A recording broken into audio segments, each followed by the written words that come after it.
happening, people? You are now locked into the third episode of the Say It With Chess podcast with your host, Ethan Porte. Walshy, co-host. Don't know. That's the co-host for today. Spud. Oh, sorry, bro.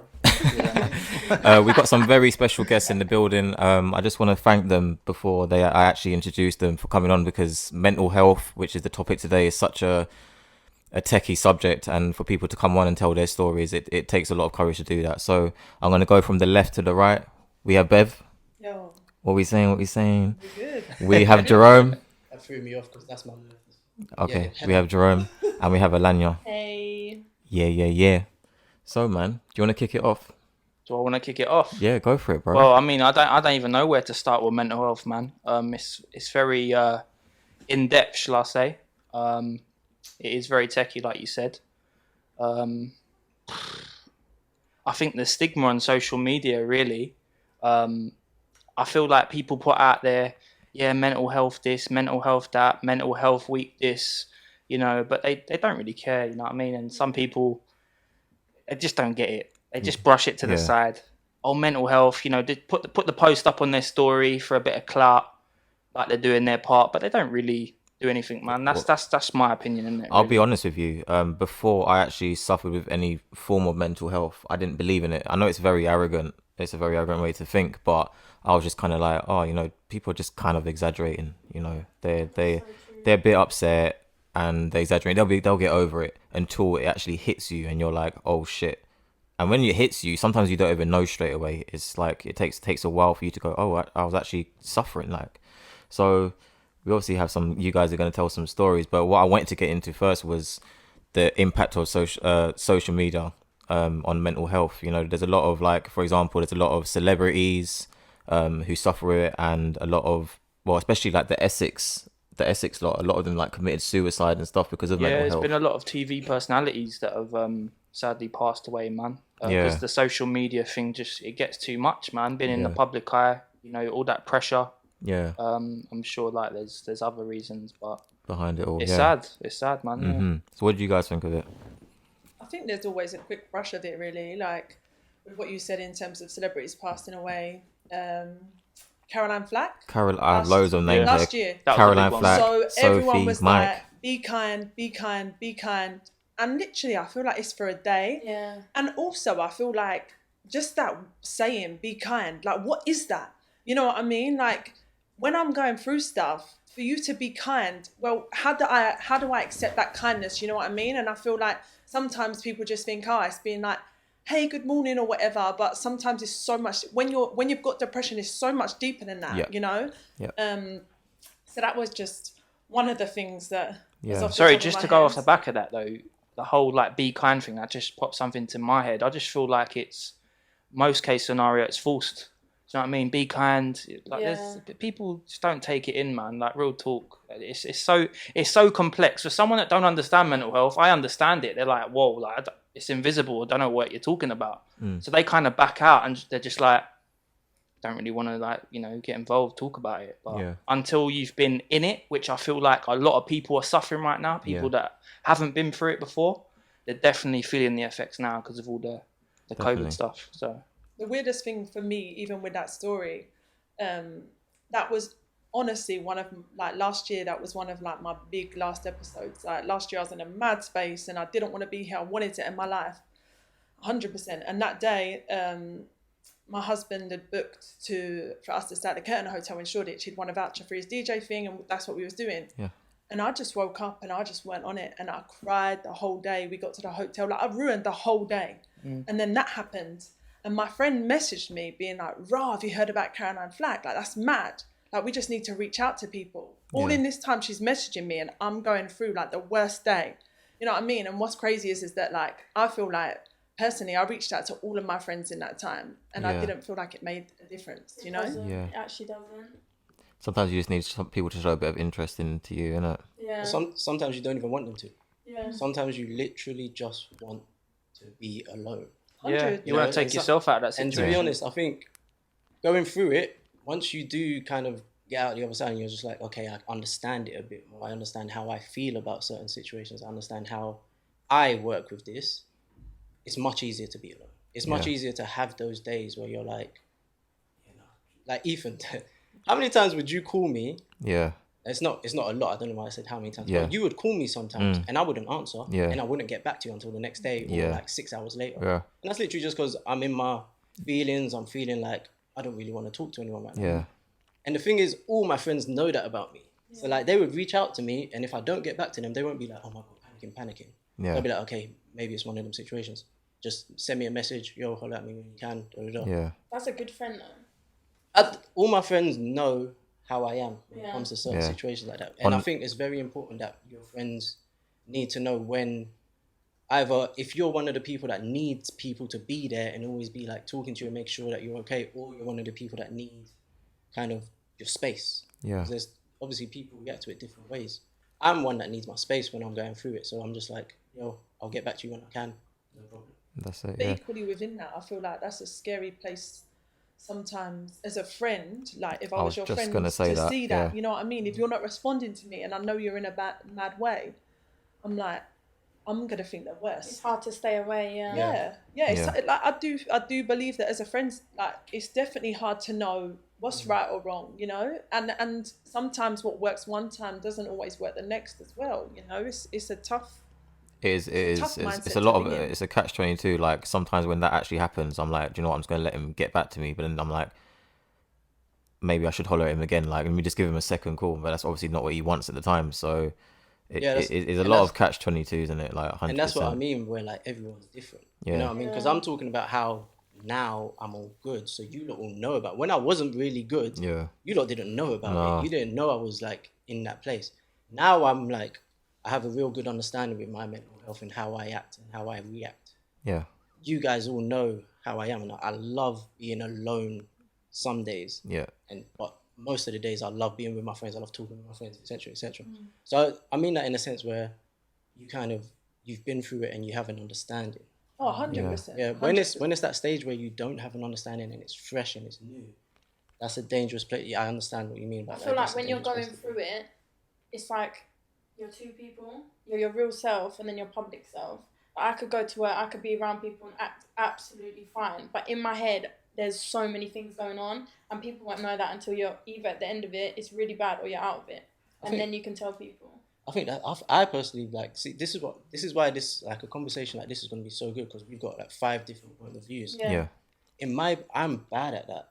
Like if I'm in a situation where there was my friend's birthday, Yemi's birthday, ages ago, and this is when it was kind of like not new to me, but it was like I was still getting to learn the ropes, still getting to understand myself.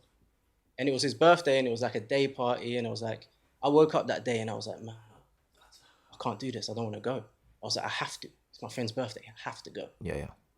So I went, and then all this time in my head, I was just like, man, should I really do this? I don't want to be there. I was going through it.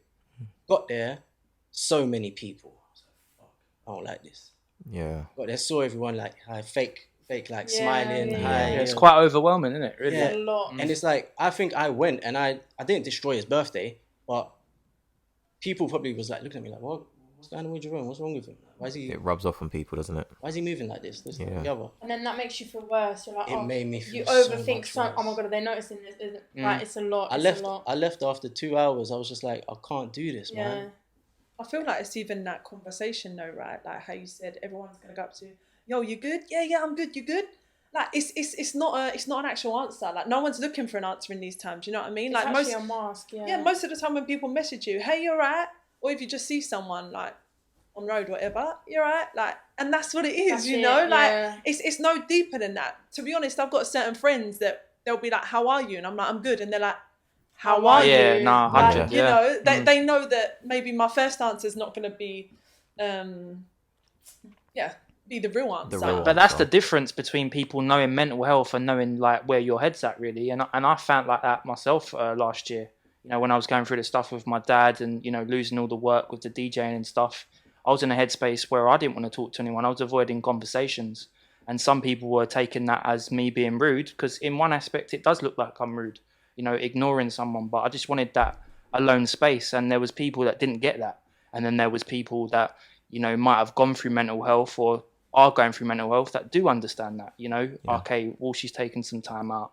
you know, I'm just going to cut in some slack. Do you know what I mean? Yeah. So that's the difference. That's the difference between people knowing what you're going through and what it actually is, and people that don't understand and just brush it under the carpet and make a thing out of it, basically. So I think that's important, like communication between the people closest to you. So whether it's your family or your friends, and to be honest, even if it's communication to people that's not close, like a therapist, you know, just communication to someone is imperative, because at the end of the day, you think about the friend group that I have.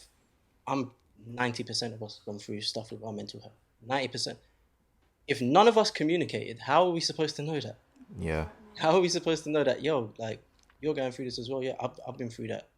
If you don't communicate, you don't know. And the more people that know about your situation with regards to your close friend group, the easier it is for you to navigate with your friends. So I think it's very important, like, communication. It's like even this helps so much. Like hearing that people feel the same, do the same, like, helps. Do you guys even feel like, though, in the sense of you saying talk to your friends and stuff like that, do you feel like your depression has a meaning? Like you have something to be, not a meaning, that's the wrong word. Do you feel like you have something to be depressed about? Or do you feel like sometimes you just don't know why you're depressed? So you couldn't even really talk it out? Because if someone said to you, what's going on? I don't know. You know what I mean? What should we say? Both. Because I feel like sometimes you have something that sets it off, sometimes you don't. Yeah, you get your trigger points, and then like sometimes just wake up in the morning and I'm just like, I'm not feeling it today. It's not a depend upon factor. There's no pattern to it. It just happens. is what it is. Yeah. Sometimes it is, sometimes and it could be a trigger point that you're not even aware of. That's the thing, and that's the thing that you got to figure out, the trigger points. And they're tricky, man. I'm still here trying to figure out what makes me tick of a day. I've like kind of conquered the ones that I feel are the most obvious, but I know there's still others that I don't even know about, man, that are invisible, that I'm just not noticing at the moment. So, and I'm sure you guys can probably relate to that as well. We're all like learning still, man. It's 100%. So complex. We'll do that until we're 50, 60, 70, man. Everything's changing. Forever be figuring yourselves out, 100%. Another branch of like this whole social media and stuff I wanted to speak about, I think it's good that you girls have come on as our first guest, because obviously us five when Raymond and that on, we don't own vaginas, so we can't have that type of outlook on it. So another thing I wanted to speak about, do you feel like on social media that girls want, like, well, I don't know how to explain it. Girls all want to look a certain way. They all want to be slim with a big bum and big breasts and stuff like that. Do you think that has an impact on like your mental health? Because obviously celebrities are looking one way and you don't, and a lot of people strive to look like this way. Yeah, I think the key word, like with what you were just saying there, sorry bro, is perception, isn't it, really? Yeah. Perception on Instagram, and there's definitely like that high bar of expectations, and I know firsthand with girl mates, I know that feel a way about themselves. They have to be a certain way, taking pictures, angles. Oh, I don't quite like that picture, let me take another picture, taking loads more pictures, being self-conscious, you know. So it's definitely like the expectations on I think with those things, especially, like you're never going to ever achieve the full 100%. Like there's always something changing, there's always something new happening, so you're never going to be able to be the perfect person. I think you need to learn to obviously love yourself and just be comfortable in your own skin. If you're a certain weight, a certain height, you have a certain look or whatever, it just is what it is. Don't talk about height. I think for me too, bro. For me too. I live with this. It's a thing of becoming content, really. And to be honest, I used to say to my therapist, like, are we ever really content? Like, we're always striving for the next thing. So are we ever really satisfied? And it's only really been the past year that I've realised that I'm really content. Yeah.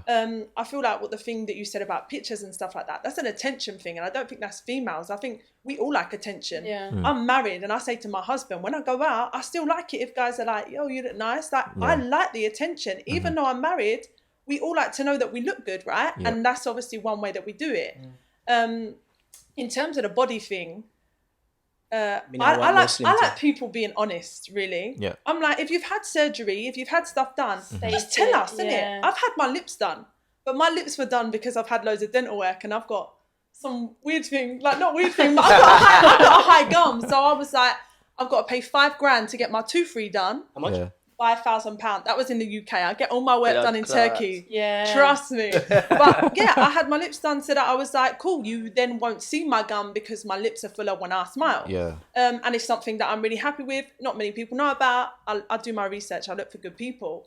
I'm not even gonna lie, I never would have known levels. heard I'm of not even Botox just saying that. What, I've never, what? Because I that went she's to had her someone lips for that done. and they said it will relax it.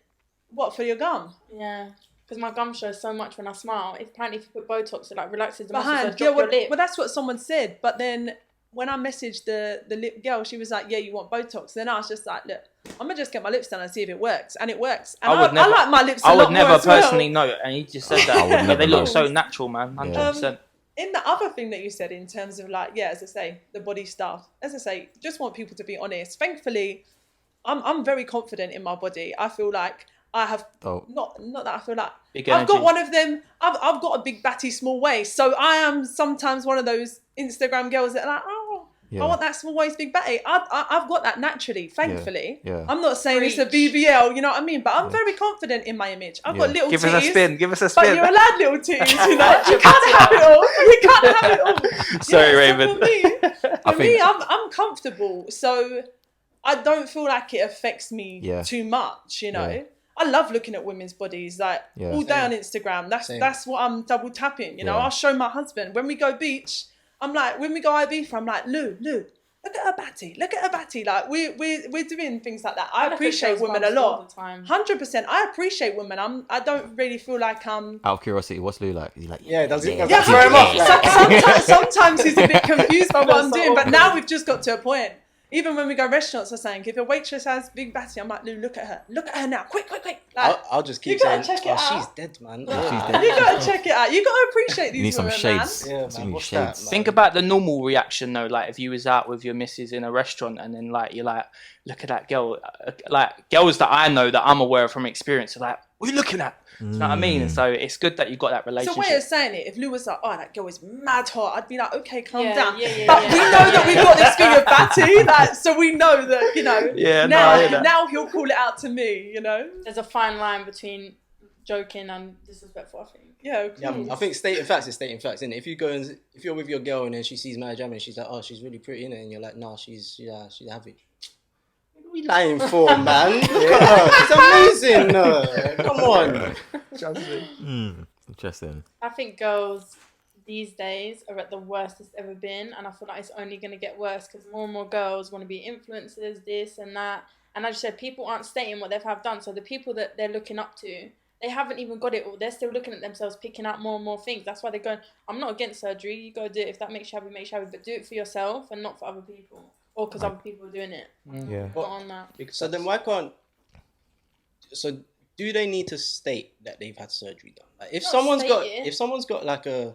Let's say, okay, let's just use Kylie Jenner, obviously, and Kim Kardashian. The Kardashians, yeah? Everyone believes and everyone kind of knows they've had stuff done. They deny it. They deny it. They deny it. No. They deny Yeah, it. you can't Certain say that, certain though. things they deny, innit? But certain things they just don't. Whatever. I don't think that's I don't right. think it's like a thing where, like, you need to kind of worry about what they've had done or worry about what. Because I know, yes, they put their bodies out, this, that, and the other, but it's like Bev says that you gotta love what you have. You have Yeah. to love what you have, and at the end of the day, it's like. I know it's so difficult. Even men are the same way. Men sometimes, I think you said on the last one that you just don't think you look great in Calvin Klein's. No, it's just, Remember that one? Only fans. wait, you man, why are you bringing this into Shake a leg, You know, What is this? so clearly men do it the same, yeah. Yeah, I think men I'm not are gonna more look sick in insecure Calvin than Klein. I'm not women, gonna can I lie. just say? Yeah. Like, way more 2020's been a insecure. struggle. I'm not gonna lie to you. 100. But I just think it comes down to just trying your best to have confidence in what you have. Yeah. Right? So, like especially if Own your sauce. you've got your husband obviously loves what he sees. Yeah. That's it. That is a great boost. Obviously. That makes you That's love that's you a say it more, with though. chest, my man. I'm Exactly. not gonna lie. But there's a lot of people who their other half or many other people would be like, oh wow, I love your face, I love your ass, I love your da da da, and then you'll still be like, oh, I don't. It's like you're fighting against what you What have. you already have. And I think it's very important that people just need to try to build that confidence. Like small wins. Like if someone says, oh wow, you've got a beautiful smile, wow, okay, I'm gonna start appreciating my smile a bit more. Yeah. Yeah. You know what I mean? Even if I And don't, knowing how to accept a compliment as well. big. Just in Big. that. Yeah. You've got a beautiful smile. Like, generally, I'll be like, you know, it's quite funny ways, isn't it? You just got to be like, thank you. Yeah, it's Even That's giving it. compliments though, I feel like people might think like if I see a pretty girl, even not so much a guy, but a pretty girl, and I think, oh, like just you unfair. look nice. Say they look nice, because you can make their, like, when someone tell me like my whole day is made, like whether it's a girl or a guy, like makes you feel good. Definitely. You know that's a way to release endorphins is by doing like Yeah, just release something them. nice, like doing something. So like A me good saying, gesture. me giving you a compliment in the day, and then just going about my day. Like I'm not giving you a compliment so I can try and move to each other, get your number, get this. Like literally just saying, okay, yeah, you look beautiful today. Yeah. Walk off. I know that I've made her day like maybe 4% better. Yeah, man. 5% better. Yeah, 100. That should make my day 4% better, 5% better. Yeah. You know what I mean? So just little things like that, it actually helps you and it helps the other person as well. Yeah. I feel even the thing though that you said about loving yourself. I think so many people, there's this whole thing that it's like, you got to love yourself before someone else can love you. I do not believe in that one bit. Tell me why, because I'm on that journey now. You tell I me feel why. like when my husband met me, I was in, this sounds really harsh to say I was desperate because that's not why I went for him. But I really wanted to be loved. I was 23. All my friends were in long-term relationships. Don't get me wrong, a lot of them are divorced and single now and whatever. But I wanted that. I feel like I wasn't getting invited to things because I was a single girl. So I wasn't in the relationship side of the group, whatever. And I really just wanted to know what it felt like to be loved. And as much as I was confident within myself, my mental state wasn't there. And I honestly feel like my husband loving me helped me love myself. I rate my husband differently, can I just say? We all rate him, just saying. Big up Raymond. But He's a bad boy honestly, DJ I still. really feel that. I definitely feel like you should be on a journey to help yourself, you know, and you should have self-awareness for any kind of what's negatives that you may have, although they may not be a negative, you know. I think self-awareness is a major thing. But yeah, I don't feel like you have to be 100% there for someone else to love you. And if someone finds you and loves you, then bring them up. But equally, don't let them manipulate you because they can see that you're in a space like that. You know what I mean? It's about finding that right person. But 100%, I believe that you can not be 100% there in yourself and someone can still love you and you can grow on that journey together for sure. You know what's mad though, right? Just listening to what, you know, we was just kind of stemming from the social media thing. I think we were speaking about it the other day. Like, you know, when we was growing up, like in school and that, we was like the era of before social media, before like the Facebooks and stuff, you know, like when MySpace and Bebo, like all that stuff was up. Top 5 friends. So like, you know, you weren't really stunting on people then. It weren't really about image. I was saying like when we used to go to the clubs and you could have like a dance off in the club. You go to the club now, it's all about tables, you know, just So sad. do you get what I'm Bro, saying? how many times was we in the clubs doing Dougies? Red bottoms, like, Oh, yes. Suede nightclub doing Dougie. But doing that's the what I'm Dougie, bro. saying. That's how much social media Bro, it was has different. changed the game, man. Yeah. Like, and I do think it's the likes of these platforms that has made a massive difference on mental health, man. It's made it mad. But even that's why it's like you can't even go out on a night out and fully enjoy yourself because, like, well, people who are struggling or may not even realise they're struggling, always thinking, oh, are people looking at me? Oh, am I wearing the right thing? Like, you can't even go out and be yourself and enjoy yourself and dance. Like, I ended up I slowed down going out so much because I just hated it. I hated the vibe. I think the vibe was just, sometimes you go out and you go to certain events, certain places you go where the vibe is still great. The vibe is still there. I stopped going to clubs. I hate I've seen a big difference though, bro. I've seen a big difference probably in the last 5 years. I remember like being at Watford from like 2015 going backwards to like 2011. Like that time period there when I was in the clubs, you know, I was old enough to go in and stuff and DJ. Like people were just there to party, man. And then obviously being in the clubs from 2015 onwards, like it's just everyone's just stunting each other. Do you know what I think it is? What's damaged it slightly is the whole bottle service designer wear type. Perseverance, innit? Because we used to rock into the clubs in we used to go in chinos and boat shoes, my guy. Tiger. Tiger with a white tee. You had to have the white tee on. No, nothing else on the tee. white Tiger tee, Tiger was a chinos, vibe and back and boat just shoes. going And off now, what Alanya just said, bro, yeah, about the snapping and the Instagramming, I feel Yeah. like people don't even enjoy the moment anymore when they're just there It's all getting about that getting it on the moment phone. and then boom, it's gone. Yeah. You know, you're not really deep in the moment. You're not enjoying it. So Yeah. it's all about this Instagram, Snapchat moment. It's just mad. Social media has changed the it game. has changed a man. lot. But do you feel like social media is the only thing as to why mental health is such a big thing now? I was talking to my dad about this the other day, and I feel like everyone thinks mental health is just like the new thing, as much as they do. People are like, oh, everyone's gay nowadays, and I'm like, it's not that there is more gay people. It's that people feel like they actually have the opportunity to say it and say, you know what, I'm gay, or you know what, I'm suffering with mental health. I feel like there's not so much like it's not put to shame so much now, you know. Less judgment. By certain people it is. But I feel like there's so many of us going through it, and it's like a domino effect. The minute one talks about it, we're all willing to stand up and say, yeah, I'm going through that too. Yeah. But I don't know if I'd only put it down to social media in terms I of... think there's different factors. There's, Like, there's the mental definitely health different factor. factors. Definitely. I definitely think it's wasn't one of down the to biggest social ones, media. though, bro. Just sorry, I definitely social media is at the top for me. I think It is definitely. It's definitely up there. just as the coming top, from yeah, like I'd my say. experience with depression, anxiety. Social media has played a massive part. Yeah. Just on my friends around me as well, man. I just see it, and I can feel it for females like Yeah. big time. And guys as well, like Bev said earlier, you know, there's guys that are insecure about themselves as well. So yeah, I think social media is at the top still for me, man. What Have I you would. ever taken a break from social media? Oh, it's I for me took some. personally. 2 days. It's Yeah. the easiest thing for me to do personally. Did Like, you feel better for it though? No, but this is the thing. So I can say that this year I took a break simply because of everything that was going on with the BLM movement. So once I saw just non-stop killings, non-stop black people dying, non-stop this, that, and the other, I was like, I can't keep opening up my app and that's all I'm seeing. Yeah. It was too much for me. So then I just literally said, okay, let me just close it for a little while. I don't want to see that. So I didn't have to deactivate it or anything. I just literally didn't go on it for a while. I didn't go on it. And then I'll go back on it. Like there's some times where I would deactivate Instagram and I'll leave it for 2 weeks. I'll leave it for 2 weeks. I'll leave it for a week. But at the end of the day, I think you just got to ask yourself, why you want, what you want Instagram for? What's it doing for you? What is it like? If it's a business, if it's business related, go on it, do your business, come off it. Yep. If it's something you want to creep on girls, go on it, creep on your girls, get off it. Okay. If it's something where you want to, I don't know, I use it. I see. I've got a whole bunch of football stuff. I've got like sports news. I've got my friends. This, that, and the other. Yeah. Everything I've got, I go on it for. It doesn't cause problems for me personally because I've made sure I understand why I use the app. Yep. What am I on it for?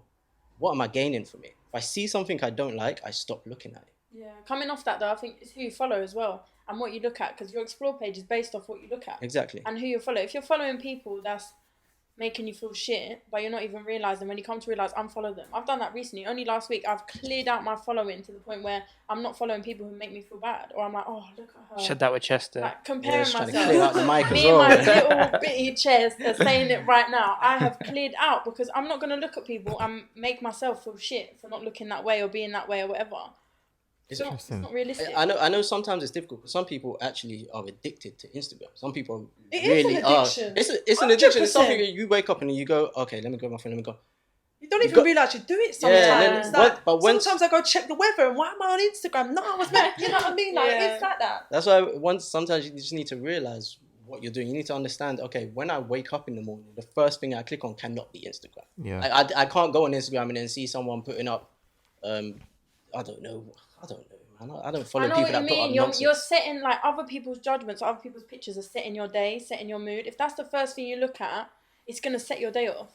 Whatever First it thing you is. do when you wake up, man, give We all yourself a little scroll for our stretch. phones. Give yourself That's a little it. stretch, yeah. Some Stretch your leg. yoga. Stretch your leg out the Ethan, bed. don't you feel like it's a bit of a struggle for someone like us though, like DJs, you know, because I think we've 'cause got to be so heavily we involved with social involved with media. a lot. Yeah, you always and want then to we see what's going do on, actually want that break like completely from Yeah. the phone. We actually suffer if we take that break. Yeah.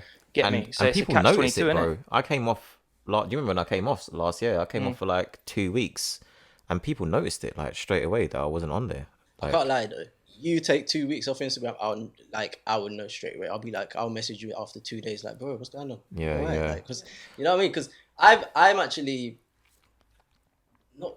I don't know how to put this, but I'm happy that whatever I do right now it doesn't have to be done on Instagram. It doesn't have to be like you guys as DJs. You're kind of clout comes from what you put on Instagram sometimes. You know what I mean? Like, And you could get bookings from Instagram. You could get more followers, more people want to come to the parties, Good and it's bad. etc., etc. You've then got to be engaging as well to get your statistics Yeah. up and, you know, everything like that. You've got to comment on people's things. You can't just post Save, something and run share, off. You know what I mean? Yeah. So I understand how that could be tough for you guys, and I'm glad I don't have to do that, and I don't want to say that in like a bad way, but I just know how I am. You know how I am. I'm not proper active. I feel like it's a pressure though, bro. That's what I feel like. It comes with the job. Let's be Yeah, honest. but it's a pressure as well, man. I Yeah. feel like it is a pressure because if I take some time off, which I actually really need, I feel like I'm letting myself down because slowing down a we bit. all need that break, man. It Yeah. doesn't matter if we're DJs or not. We all need that break from social media. It's good to disconnect and connect more with our family and do things that matter. But when we do take that time out, we suffer massively. Do you not feel like now is a better time to take it than ever though? Best. Like, no one's really doing much. You know what I mean? Yeah. You're not out and about doing things. So if you took a week or 2 weeks or a month, is it gonna like? Do you feel like it would make a major impact? You got honestly ask yourself: do you need to? That's the way. If you really need to, regardless what the sacrifices are, you need to do it. If you really need to, you need to do it. What's more important? I've been saying though.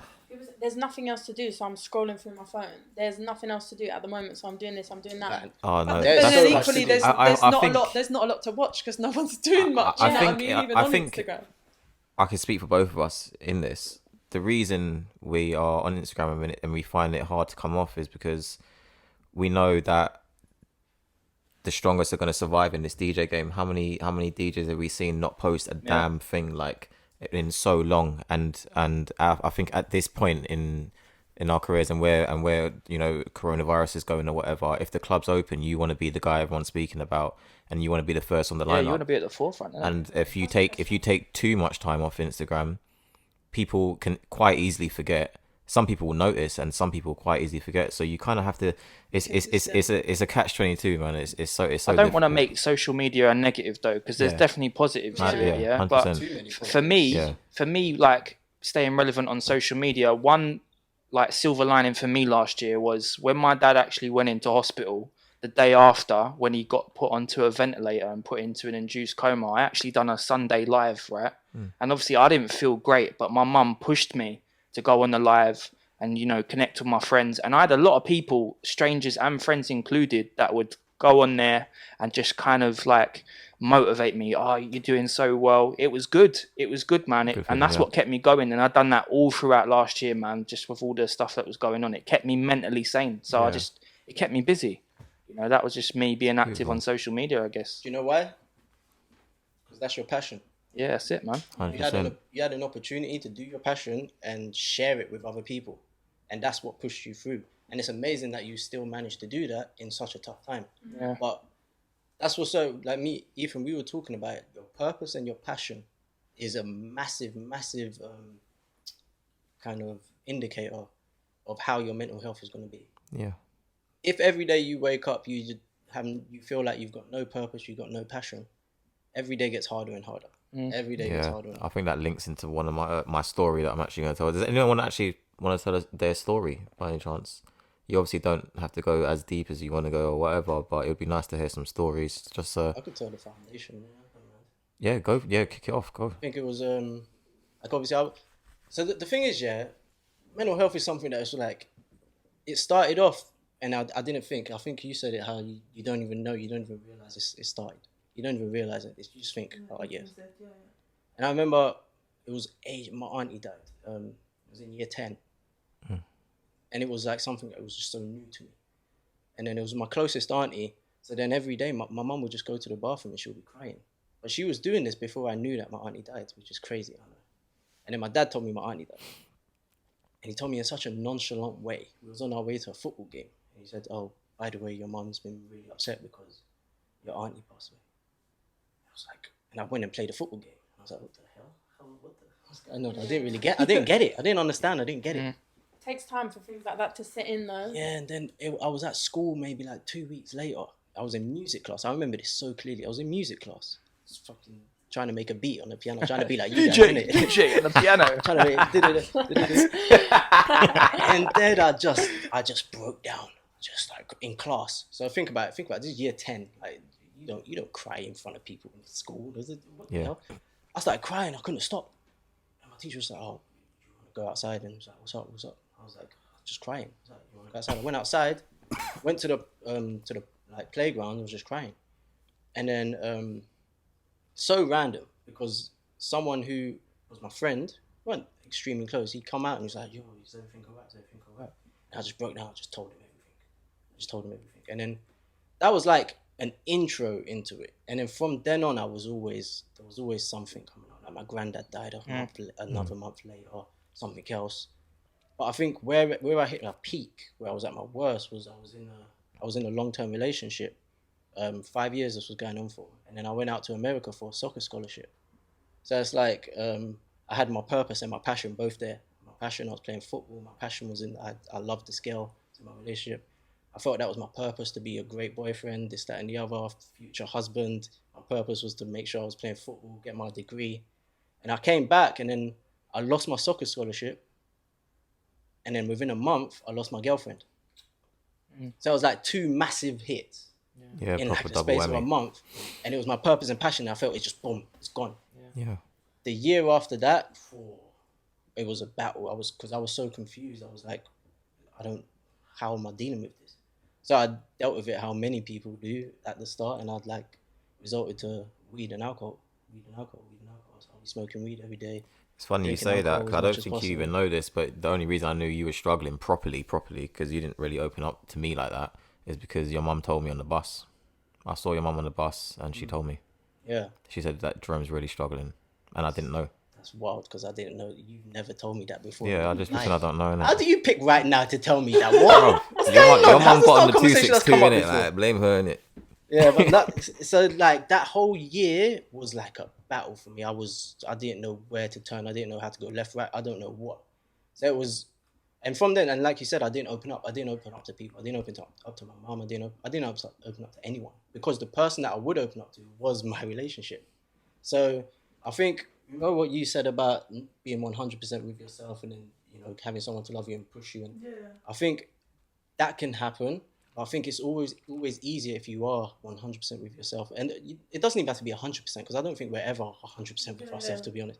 But I think it's easier if you don't have someone where you are defining your happiness with them. 100%. That's what I was doing at the time, and I realized that I was defining my happiness in my relationship, and that kind of, as soon as I lost it, I thought my happiness was gone. I thought everything. I thought I lost everything. So I wasn't aware, and it's funny because my mum told me, "You're too young. You're too young for this relationship." And I said, "What are you talking about? I'm in love." No, I'm not too young. I was too young. I was too young to be that in love. In that situation. Yeah. So I think that's where the battle got to its peak, and I was in a bad place. But man, it's been what, 7 years since then? 6 years? Yeah.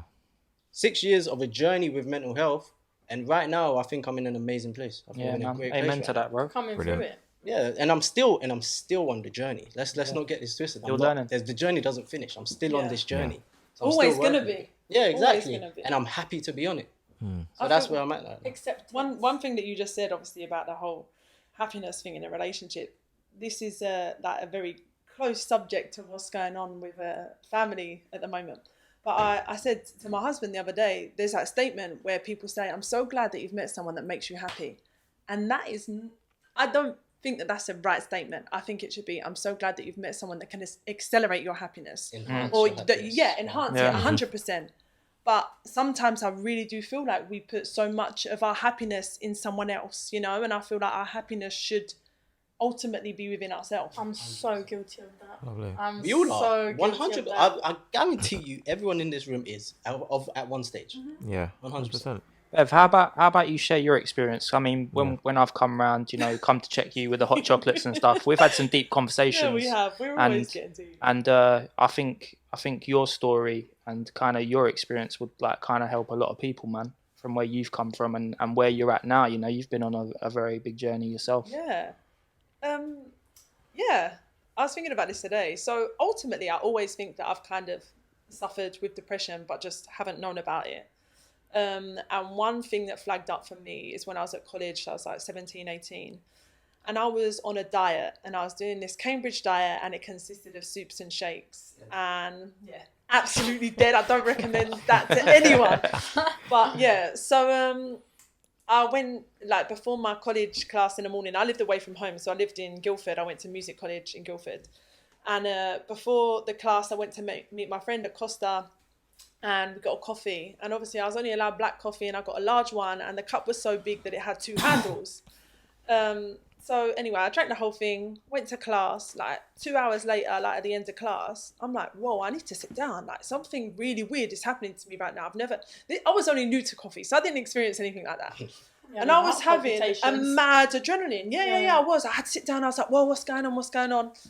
And anyhow, the class finished. I was like, right, I need a sandwich. I need something. I went to get some food with my friend. And then a week later, a similar thing happened. I was driving around central London. I had to call my dad, and I was like, I feel like I'm going to pass out. Like, this is mad.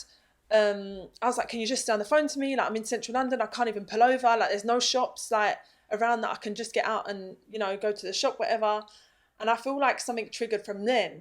And then I started having panic attacks, that I was going to get that feeling. Scary. And I was talking to Lou about this all before the podcast, to be honest, because I was just trying to figure things out. And I was like, it's so weird, because I really feel like panic attacks is actually, we're panicking for the what if. Yeah. Nothing's actually ever bad has happened. I never passed out from it or anything. And I feel like that was a big trigger thing from there. I then went to see a therapist for that. And my mum came with me to the therapist, because I then got to a point that I wouldn't travel without someone because I was so scared. The therapist kind of like turfed my mum a little bit, and it was like, she knew I was there for panic attacks. She should have kind of seen that. Then I went to the doctors, and they put me on antidepressants. Wow. And then I feel like that then made me more sad, because I was the stigma of antidepressants. I was like, whoa, I'm now on antidepressants, you know? To the point that I was meant to have an audition to a band to get band members to join my band. And my mum wouldn't come with me. And I remember I just broke down in the corner of the room, like literally like fell to the ground, and was like, I can't go on my own. Like, I'm so scared. I can't do this. Nothing had ever happened to me. This is my mind telling me that things are going to happen, you know? So I went upstairs and was like Googling like panic attacks, whatever. And there was this thing called the Linden method. And I think it was like £92 to buy it. And loads of people were saying good things about it. And I think I had like £98 in my bank account. And I was like, Mum, can I get it? And she was like, no, like everything on the internet is just, you know, going to be great. Like, don't do that. Anyway, I didn't listen to her, and I got it. And one of the first things it kind of said to do was come off medication if you can. You know, you don't want to, anything that links to your panic attacks, you don't want to keep doing that. And then the next day, I literally was in London doing my thing. But after that, the panic attacks were still there. But, that kind of helped me a little bit. But I remember even my sister at the time being like, Bev, you just need to get over it.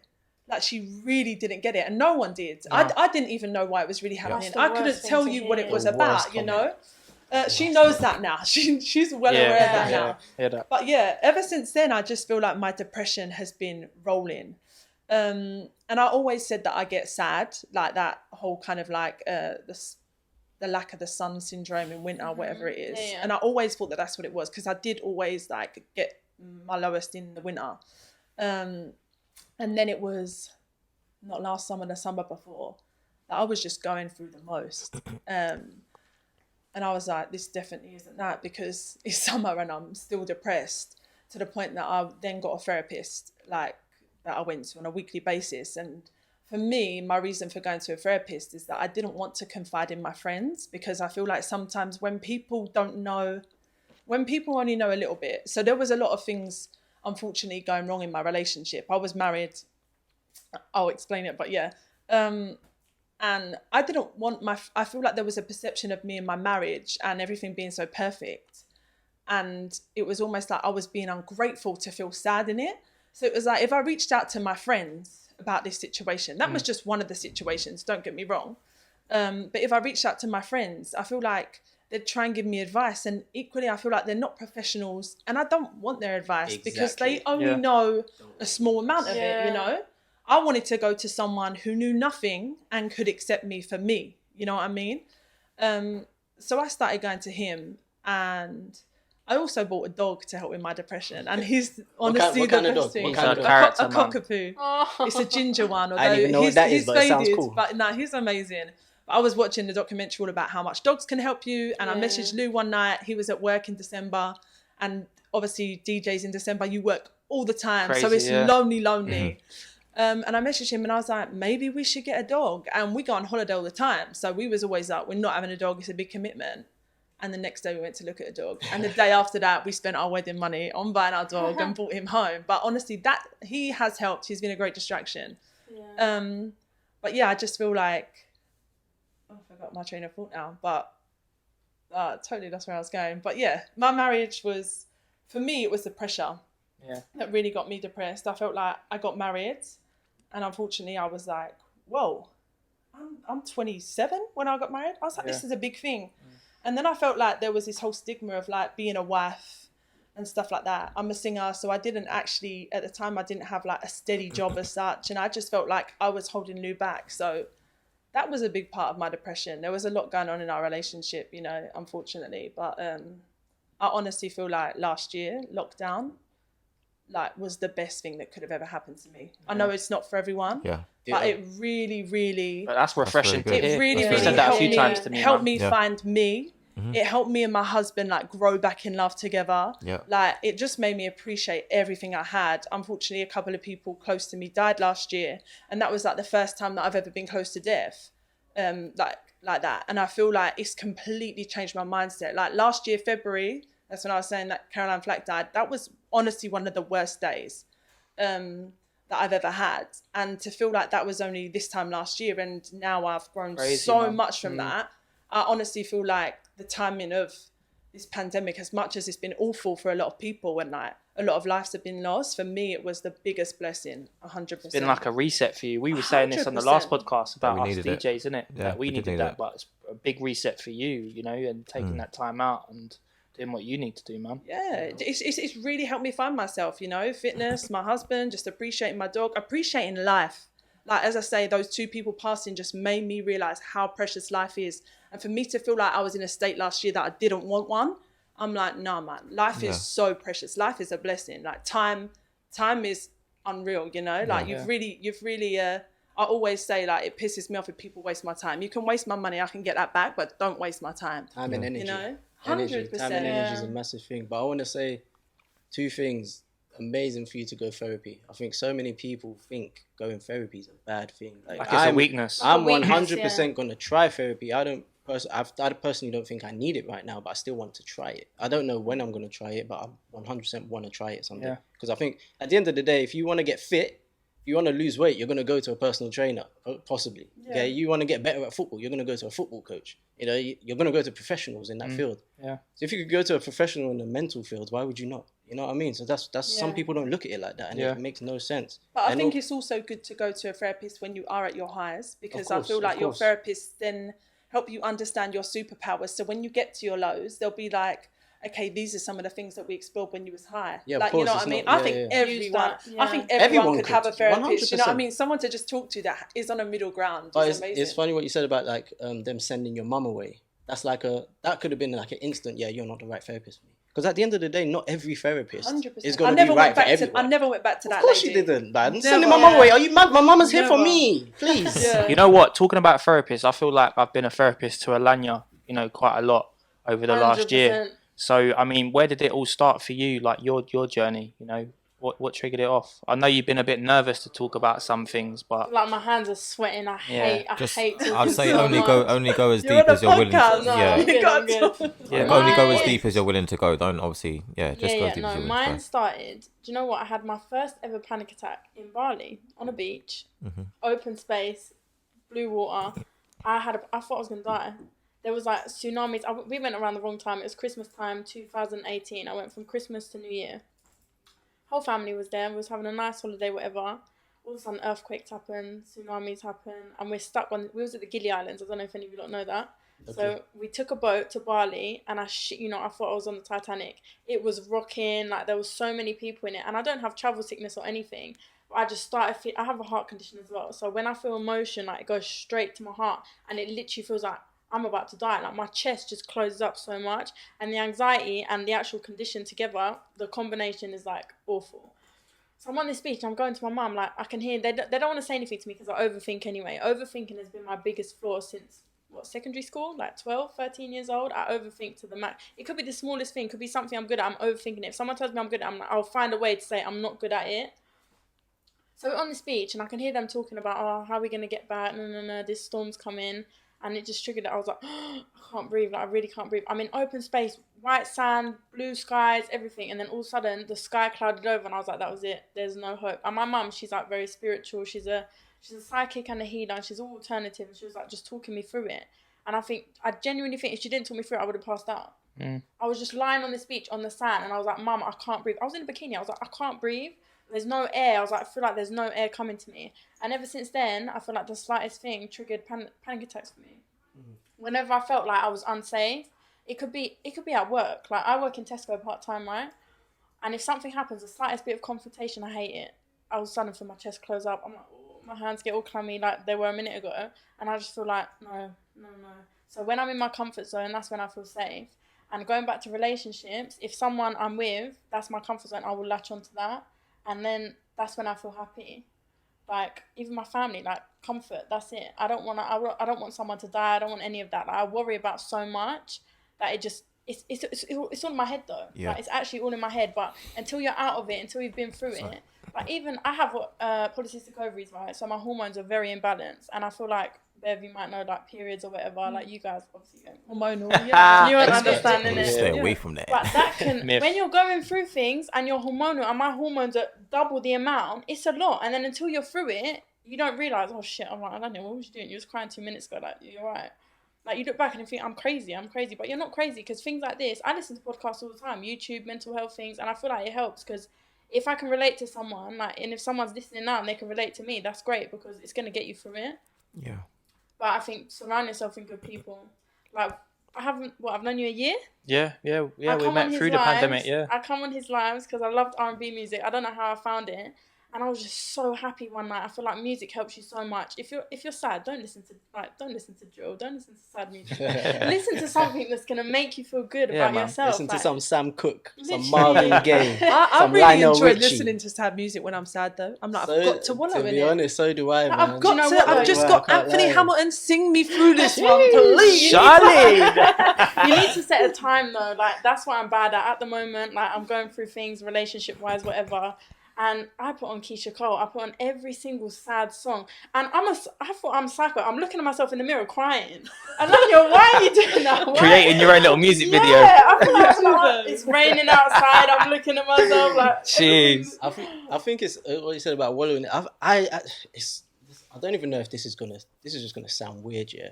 But not that I enjoy it, but I kind of like my down days in a sense where I've got to a stage now where I can kind of cope with it.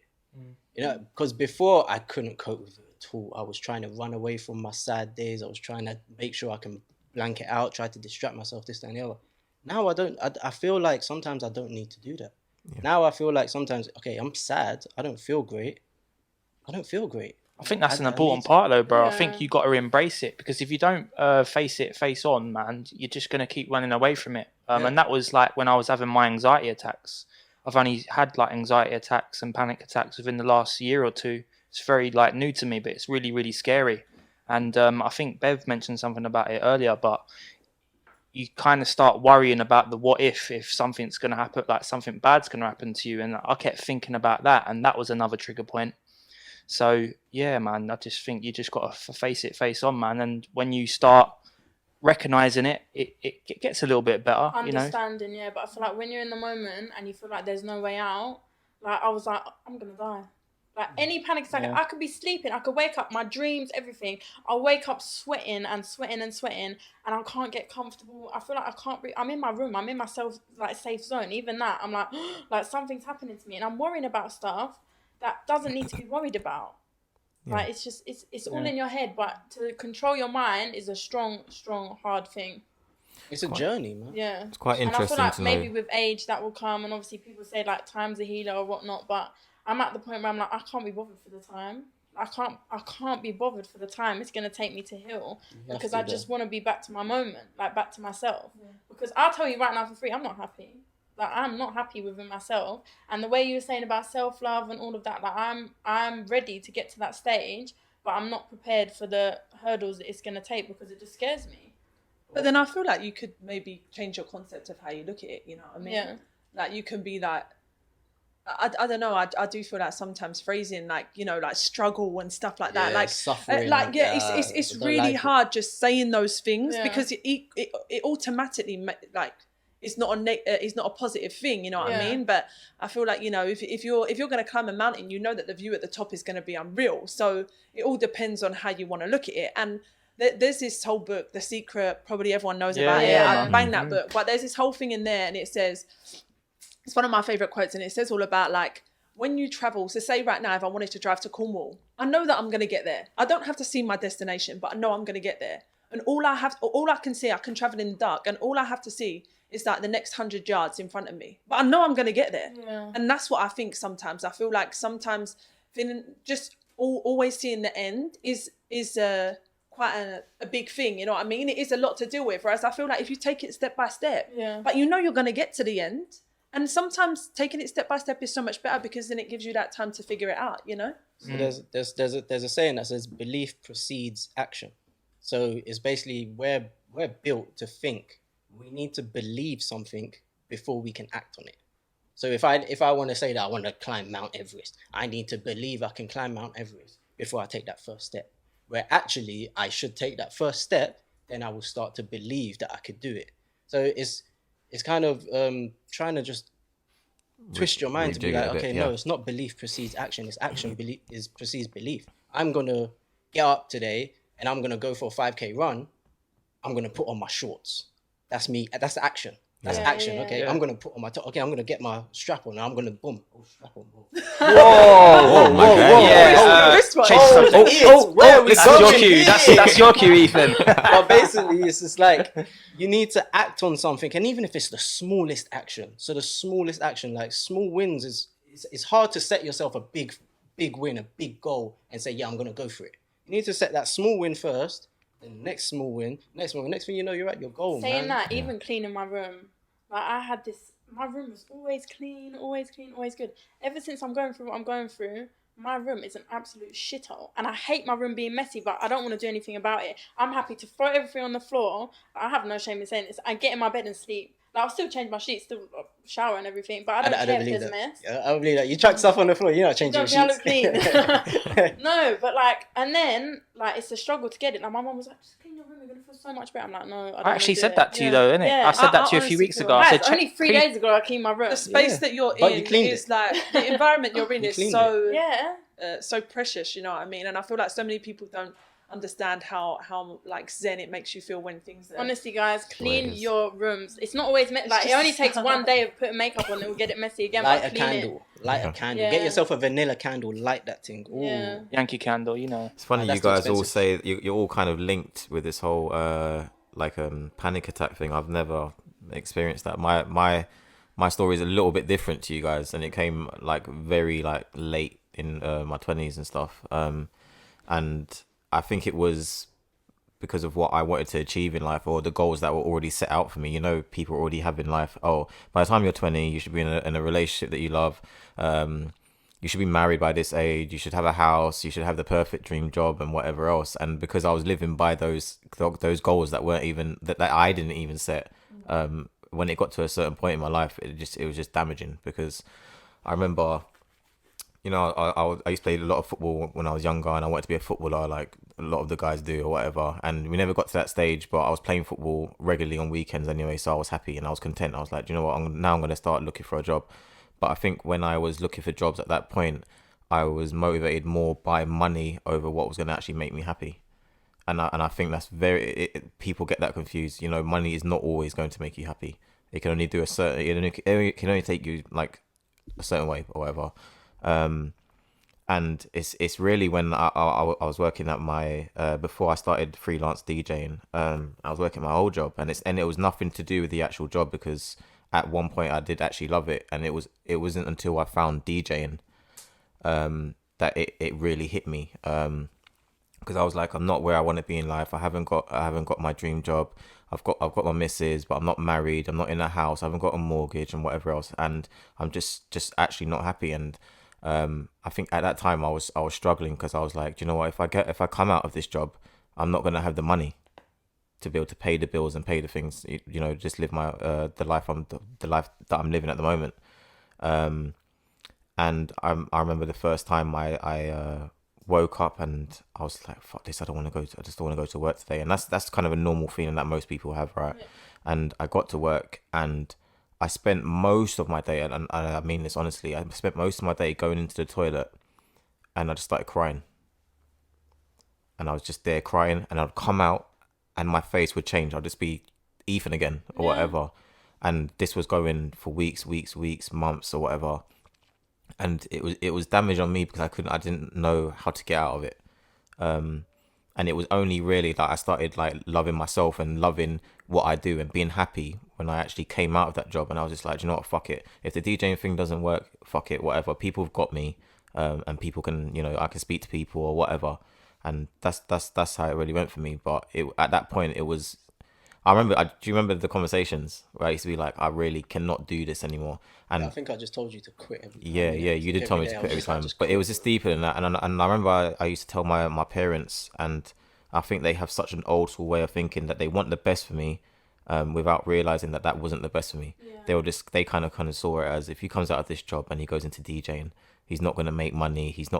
And that's not going to make him happy. And although they want although they want the best for me, they were just like, oh, just go find another marketing job or whatever. And it wasn't that. It was just, I'd find something that had actually made me happy, and I realized how unhappy I was doing all that other stuff. So yeah, it's kind of different to you guys. I know you guys have had the panic attacks and whatever. But yeah, that was my story. I think that just comes down to, so it's funny because everyone always says like, oh, you can't always get your dream job. You can't always get a job in doing your passion. Yeah. And the other.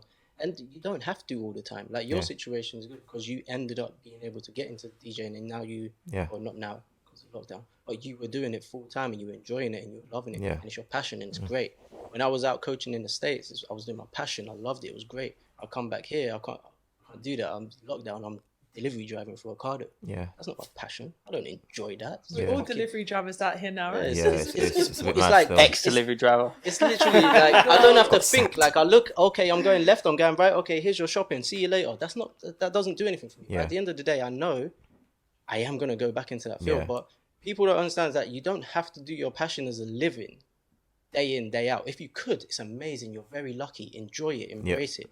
If you can't, man, you've got, after your 9 to 5, you've got another 6-7 hours in the day where you can do something that actually gets you going, a passion, something that drives you, something that you want to do. If you want to do it just on the weekend, you can do it. But there's always time in your day, regardless of what you say, there's always time in your day for you to find your passion, do that, and get you going. Yeah. You know what's interesting though, right? It's been interesting to like hear all your stories and like you guys knowing where things first started. For me, I never knew where it first started for me. If I was to take a guess, I'd probably say maybe in school or something. But it was more apparent when I was going into like my late teens, like going into my early 20s, and I was working with my dad, like welding and fabricating and stuff, and it was great because it was putting money in my pocket and stuff, and I was really appreciative of that. And then that's when I sort of found that I wanted to get into DJing, man. Early 20s, and with DJing, as you know, it's a late thing on the weekend, and I was doing stuff on the weekend for my dad. Well, not for my dad, with my dad for another company, and it was clashing, man. And because I had my heart set on like becoming a DJ and learning the craft, going to the clubs, listening to other DJs, I didn't really get that opportunity, man. So it was getting me really down, and I think that's where I first clocked that there was something going wrong, and I was really, really down about it. And I had to go to the doctors. They diagnosed me with like mild depression. I didn't take any medication or anything like that. And then that year, I actually got presented to go to Malia, just with my friends on a boys' holiday. And I just thought, you know what, let me take my laptop out there and just try a thing, whilst I'm on the boys' holiday. And I ended up DJing more than I was with my boys. I was doing boat parties. I was like at other different clubs. And the boss man ended up saying, why don't you come back? I was just like, okay, got to think about this because I haven't really got money behind me, you know? So I went home, spoke to my parents about it. My dad was like, go out there. So I had to quit my job. And lucky enough, my like the director of the company give me some money to be like, you know, follow your dreams, which was really nice of him because you don't really get that from any job nowadays, do you? You know? And he's actually a close friend to the family as well. So I was really appreciative of that. So I went out there for 3 months. 3 months in another country. First thing I've ever done independently. It was crazy. And it actually helped me quite a lot. I come back and that's where my DJ career kind of rocketed off. You know, being in the residencies at Watford. Watford was one of my first residencies and stuff. And then I think the trigger points with me going into depression here and there over the years has probably been in relationships, if I'm honest with you. I haven't been in like good relationships. They've kind of ended sour or haven't like ended the way they should, you know. And then I think most recently it's just been the Rona thing, man, you know, because as you know, and some of you guys know, I'm normally DJing 4 or 5 nights a week. And I never ever realized, stopped to think that was my distraction from all this stuff, you know. And I did miss out a part, you know. My dad had a heart attack because he was in a very high pressure job, the job that I left. And his dad died, my granddad died. So he had a heart attack and that hit him hard. And he was never the same since. He went for years. We was going through just battles of mental health, depression. And then he got diagnosed with bipolar.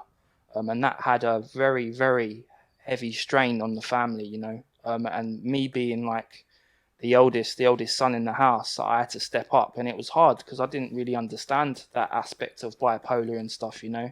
I only kind of knew my situation, and I'm sure we're all still learning as we go along. And yeah, just going back to what I was saying, more recently, it's hit me harder, like with the panic attacks, the anxiety attacks. It's all new to me, you know. It's been really scary. I've had to call the ambulance a few times. I don't know what to do. Your body just starts shutting down. Yeah, you feel like your organs are just closing. It's apparently the same feeling as having a heart attack, though. So some people don't know the difference between a panic attack and a heart attack. And when you don't have it, it's so scary, you know. It's your body's shutting down. You can't feel your arms, your legs. You get pins and needles. It feels like someone's choking you and you can't breathe. Yeah. It's the scariest thing I could ever explain. And, you know, I've had loads of them over the last year or two.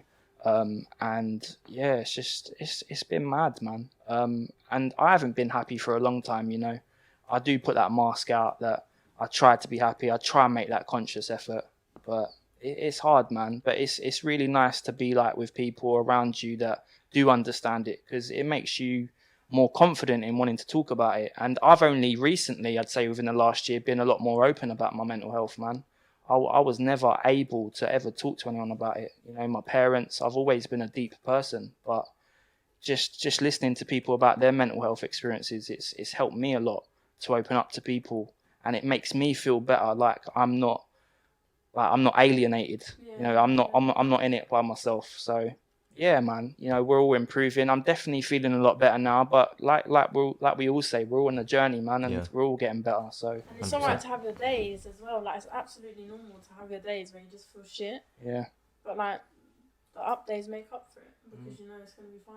Yeah, I'm glad you shared that, because that's obviously with everything. I'm glad everyone shared their stories, because I didn't know any of these stories. You know, I knew Ethan's to a degree, but obviously I didn't know the full extent to it. Yeah. And I'm sure you didn't know the full extent to mine as well. So it's like, I think it's powerful to talk to, and like I said earlier, whether it's your closest friends, whether it's your family, or whether it's a stranger, whether it's a therapist, whether it's someone that honestly is just going through the same. Sorry, bro, but not even in a patronizing way. But like, you know, I think it's really good that we've all opened up, like, to tell our stories, because it comes from a deep place. It hurts. Like, I was getting a bit like choked up a little bit talking about it, because like I was just reliving it. But to the people out there that do dismiss it and use this whole mental health thing as like a clout thing on social media.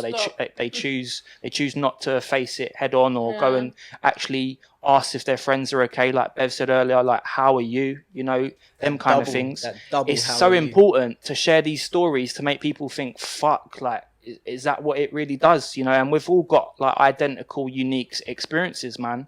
So I really do hope that people that do tune into this actually see this and think, shit, you know what? Like, my friends have mentioned they've got mental health before. You know, it might not be as extreme as others, but you know what? I'm actually gonna check in on my friends and actually maybe do the research and take the time out to actually get to know what's going on. You know, I think you need to ask as well, like whoever's going through the depression. I think sometimes you need to say to them, as a friend, what is there anything that I can do? And even if it's just something like, okay, I'm going to check in with you every couple of days, just to be like, I'm around, I'm thinking of you, that can sometimes be enough. But equally, I will say that I feel like sometimes I had a real expectations for my friends to help me. And I don't feel like I got that. One of that guy who passed away the other day, the Only Way is Essex guy who owns Sugar Hut. My friend messaged me about it and was like, rah, he's passed away. Like, it's so sad. What do these people go through when they feel this? And I was like, they feel like that's their only resort type thing. Living, and she said to me, if you ever feel like this, like, let me know.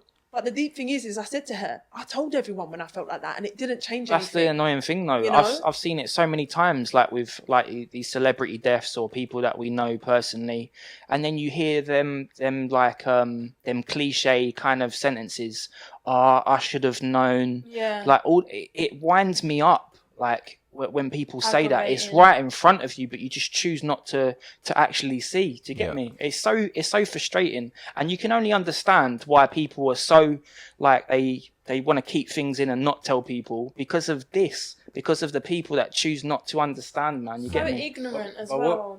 What we do need to understand is looking at it from their point of view, because I'm in a situation where I don't want to say it, but dealing with someone who is 100% clearly, as obvious as anything, going through depression, doesn't want to give anything up, doesn't want your help, doesn't want you to do anything, literally closing you out, making sure you can't help.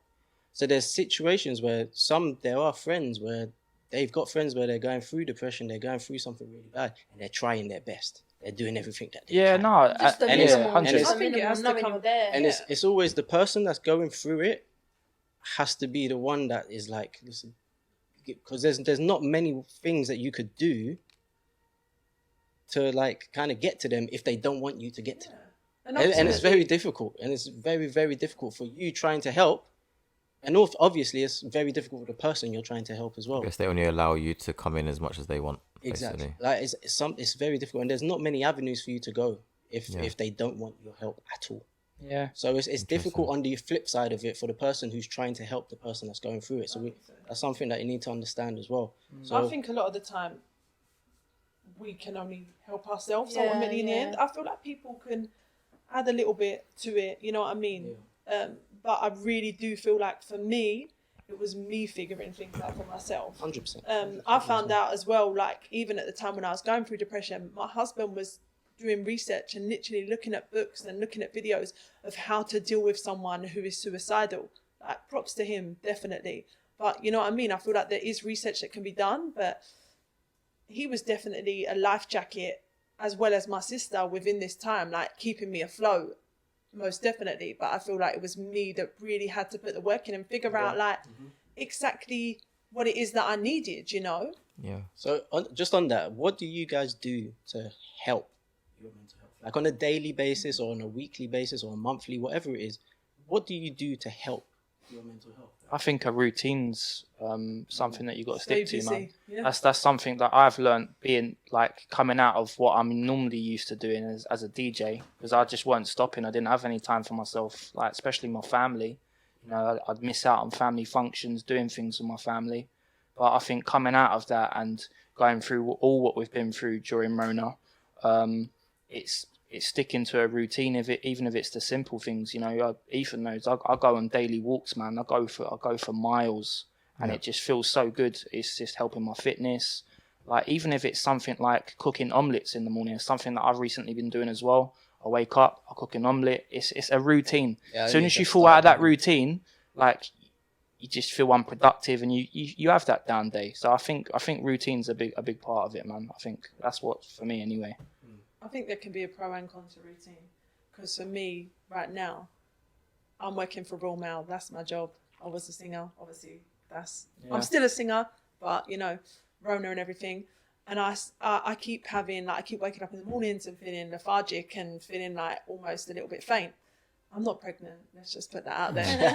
But I was researching it the other day, and it said like it can be like a mild panic attack. And I said to my husband, I really make that right, because I feel like actually the second that I would allow myself right now to sit down and deep the situation, I could lose my mind. And I feel like my routine or whatever it is, I actually feel like is a distraction. And I don't know, it is a good thing, but sometimes I'm like, am I just putting a plaster on it? You know what I mean? Yeah. Am I really like, should I allow myself to go to this place? Obviously I don't want to, but you know what I mean? I feel like there can be pros and cons to routines. You can get into a good routine. Definitely going for a walk, and like at the end of the day, going for a walk is so much more than just going for a walk. You know, that's a deeper mind space, whatever. But I do feel like sometimes, as I say, there's pros and cons. Sometimes routine can just cover something up and just be a distraction. You know, it could. I went heavy on like the research of things to do to just like kind of keep your mind busy, keep you going, and keep just understanding certain situations. So I've done the daily walks. I go on a walk with a podcast. I'll do that sometimes. I'll go for a run. What podcast? Well, I think Say it the with best. chest. I think the best. Just make sure. The best podcast right now is Say It With Chest podcast. Hey. You understand? Tell them again. Tell them one time. Tell them our best podcast. I don't even know what accent I was going into. But yeah, I will go on daily walks, listen to a podcast, this, that, and the other. I'll do my morning stretches. I'll do my meditation. Meditation's amazing for. That's something I want to try. You know, meditation. It's amazing for physical well-being. It's amazing for just making you sleep better if you want to do it like when you wake up and before bed. It's amazing for just putting you in a good mood, just calming yourself, relaxing yourself. I started drinking wine, red wine. I'm heavy on my red wine now. Grown up, man. Oi, red wine, Lidl, $3.99. Only get the ones from Chile. Don't get any other ones. Only get red wine from Chile. So I drink my red wine. I remember when I was in America, I was getting like bi-weekly massages to start my week. So every Monday, I would get a massage and just start my week like that. And it would just be amazing. It was just such like a relaxation, zen thing. What else have I done? I work out. The best thing to do is group workouts, supposedly. Apparently, you release more endorphins when you do group workouts rather than working out individually. Yeah, man. So I do like this little thing called the workout room on my Instagram where I do like workouts. I'll post it, hoping to motivate like my friends, other like young players that follow me from that I coached, and then I'll get my friends to join in. I'll get my friends to come do it with me. Certain stuff like that. Man, what else have I done? I've done so many things, man, and honestly, every single one of those things are in my routine now. I don't do it like Monday, I'll do this. Tuesday, I'll do this. Wednesday, I'll do this.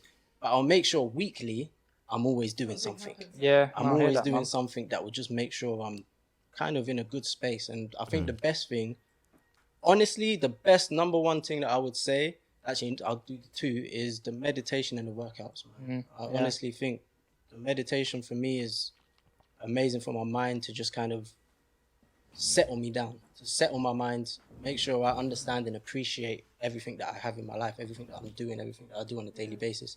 And then my workout is like releases my endorphins and makes me feel good. So that's what I do anyway, and it can help a lot of people. It's the simple things as well, though. Like many don't like. If you're listening, don't feel obliged to be productive. Don't feel pressure to be productive during this time, because you're not what you're used to. Like, yeah, it's been a year, but you still might be uncomfortable. Just even doing things like going on a walk. Do it. You'll feel better for it. Like, don't have to feel you have to do the utmost to keep up with everyone. And again, social media can be part of this. Don't look at other people, think they're doing something, they're starting a business. Why can't I? I need to do this. Man. Yeah, just do you. I feel like even brushing your hair. Yeah. What's the quote, Ethan, about social media and looking at what other people are doing? Comparison is what? Oh, you told me it. Oh, I'm gonna put you on the spot like this. I know. Comparison is the joyous. thief of joy. That's it. Yeah, Comparison I is had the it on thief the of flyer joy. as well. Compare your Yeah. life to others. It's taken away from your joy, man. Look at your life. Look at what you've got. That's a Appreciate good it. quote, man.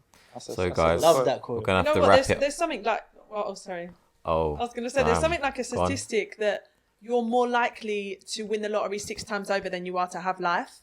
And I honestly feel like if that just doesn't put things in perspective, to let you know how blessed you are to just be here and to just wake up and be able to put clothes on and everything like that, like everything that we may take for granted, I'm just like, it's a real blessing, you know? Yeah. I just want to say before we kind of wrap it up, because time's gone super quick. I've just really, really, really enjoyed listening to everyone's story, man. Yeah, it's been It's made me feel like better. You know, I was feeling good today, but it's made me even feel even better. Just to hear all you guys and your stories, man. It's inspirational. Guys. I think, yeah, I think I second that. I think a lot of our podcasts are so like social media and what everyone else is so here, light-hearted. but this one is really like deep and it's really touching. I've just honestly I've barely even spoke. I just wanted to listen. Yeah. I just wanted to listen. So I want to thank you guys for all coming on. I'm gonna give you guys a clap. We've never done a clap on the podcast, so I'm gonna give you a clap. Love that. Shabbat. For everyone that's locked in to the Say It With Chest podcast, I'm going to go from the left to the right. Thank everyone one last time. This was Bev on the left. Yeah. Lovely Bev. Yeah. And my boy Jerome in the middle. Well gone. I had Alanya on the right. And my co-host, Walshy, the baddest DJ. Come on, you know the vibe. So you guys were locked into the 3rd episode of the Say It With Chest podcast. I hope you guys have enjoyed this. Please do like, subscribe to the channel. Subscribe. And yeah, keep a lookout for the next episode. Episode 4. I'm not going to let you guys know what that's about just yet. Spoilers. You're just going to have to like, subscribe, and then it'll come true, innit?